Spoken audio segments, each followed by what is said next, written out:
This is the Sabbath School lesson for the fourth quarter, 2020. Lesson 4, The Eyes of the Lord, the Biblical Worldview, for October 17 to 23, read by Dr. Percy Harrold. Thursday, October 22, The Law of God. Years ago in France, the nation was debating the question of capital punishment.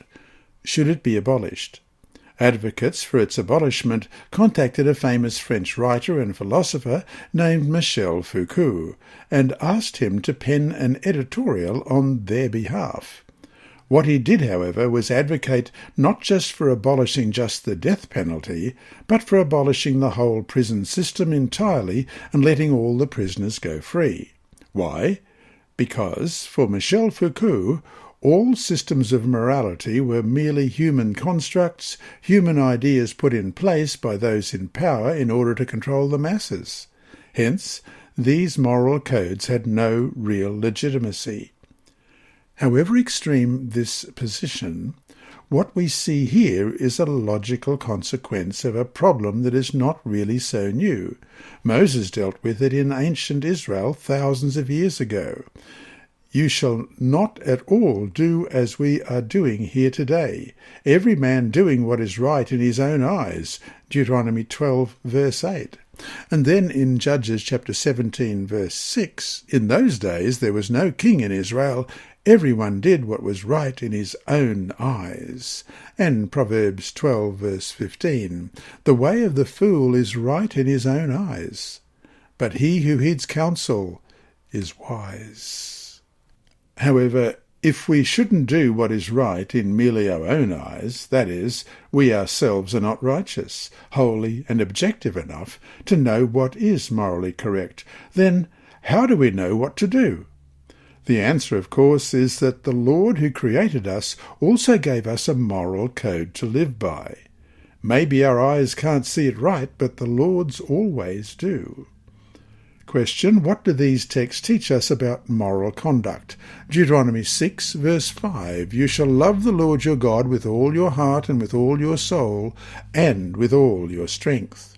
And Mark 12, verses 29 to 31.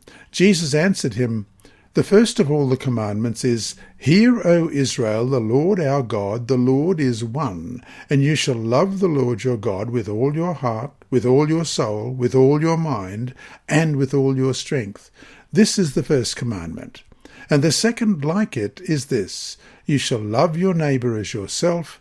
There is no other commandment greater than these. And Revelation chapter 14, verse 12. Here is the patience of the saints. Here are those who keep the commandments of God and the faith of Jesus.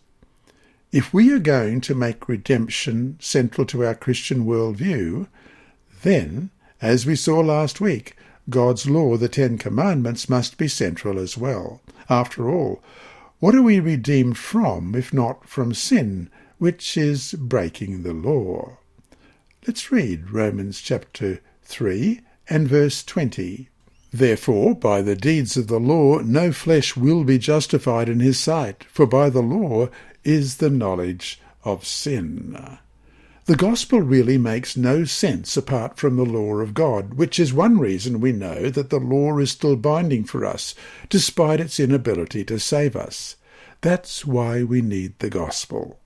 Therefore, all Seventh-day Adventist education must emphasize what Ellen White has called the perpetuity of the law in the Great Controversy, page 63, which includes the Sabbath.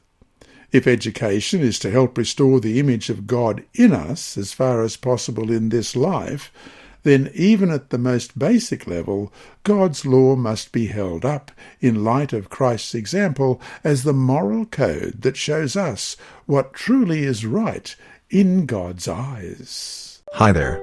Thanks for watching this video on the Advent-band Ministries YouTube channel. Please subscribe and click the bell icon to be alerted whenever we upload new videos.